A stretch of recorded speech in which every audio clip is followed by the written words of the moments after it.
नमस्कार, ये आकाशवाणी शिमला है। अब आप शशि चौहान से कोविड-19 पर विशेष समाचार सुनिए। देश में कोविड-19 से स्वस्थ होने की दर 92.20% हो गई है। कोरोना संक्रमण से अब तक 77,11,809 लोग स्वस्थ हुए हैं। मौजूदा समय में देश में 5,27,962 कोरोना मरीज उपचाराधीन हैं। देश में कोरोना संक्रमण की कुल संख्या 83,64,086 तक पहुंच गई है। संक्रमण से अब तक देश भर में 1,24,315 लोगों की मौत हो चुकी है।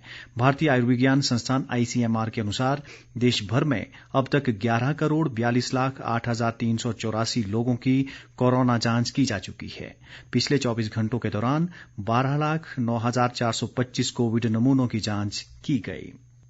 इधर प्रदेश में कोरोना संक्रमण के मामलों में वृद्धि जारी है और यह संख्या बढ़कर 23,368 हो गई है। हालांकि आज प्रदेश में कोरोना से फिलहाल राहत है और अभी तक केवल 3 नए मामले सामने आए हैं।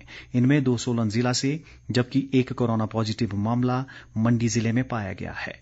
बीती रात से अब तक 173 कोरोना रोगी स्वस्थ भी हुए हैं। स्वास्थ्य विभाग द्वारा जारी बुलेटिन के अनुसार मौजूदा समय में प्रदेश में कोरोना के 3,258 सक्रिय मरीज हैं और 19,727 रोगी अब तक स्वस्थ हो चुके हैं। राज्य में कोरोना से मरने वालों का आंकड़ा बढ़कर 252 तक पहुंच गया है। इस समय शिमला जिले में कोविड-19 के सर्वाधिक 610 सक्रिय मामले हैं। इसी तरह मंडी में 602, कुल्लू में 521, कांगड़ा में 352, सोलन में 299, हमीरपुर में 170, किन्नौर में 152, बिलासपुर में 149, लाहौल स्पीति में 109, चंबा में 108, ऊना में 99 और सिरमौर जिले में 87 कोरोना रोगी उपचाराधीन हैं। प्रदेश सरकार ने पथ परिवहन निगम को राज्य आपदा प्रतिक्रिया कोविड-19 फंड से 5 करोड़ रुपए जारी किए हैं। इस धनराशि से बसों व निगम के संस्थानों को सैनिटाइज किया जाएगा। मुख्यमंत्री जयराम ठाकुर ने कहा कि इससे आगामी त्योहारों के दौरान यात्रियों को कोविड-19 संक्रमण से बचाने में मदद मिलेगी। इस धनराशि के माध्यम से परिवहन निगम को थर्मल गन और अन्य सुरक्षा उपकरण खरीदने में सहायता मिलेगी, जिससे यात्रियों और निगम के कर्मचारियों के कोविड-19 से बचाव में भी मदद मिलेगी। मुख्यमंत्री ने कहा कि निगम द्वारा रात्रि बस सेवाएं आरंभ कर दी गई है और आगामी त्योहारों के दौरान लोगों की मांग के लिए अतिरिक्त बसें चलाई जाएंगी।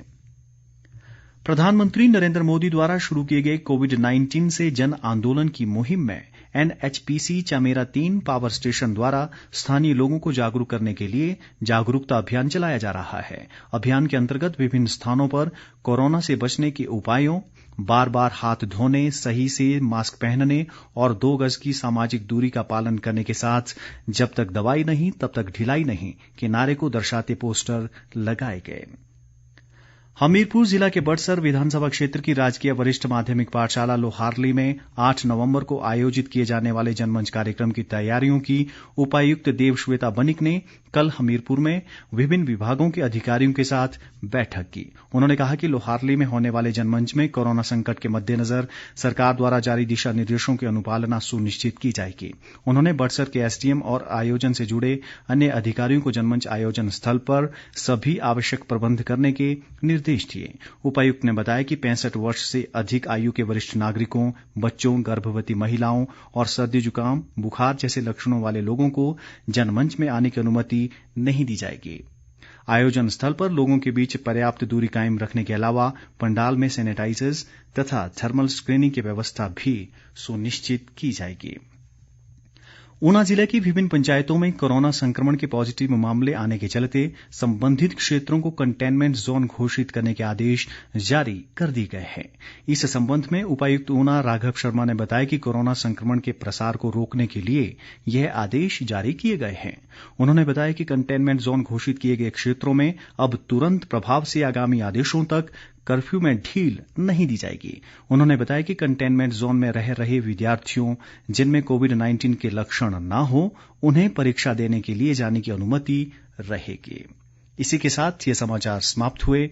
नमस्कार।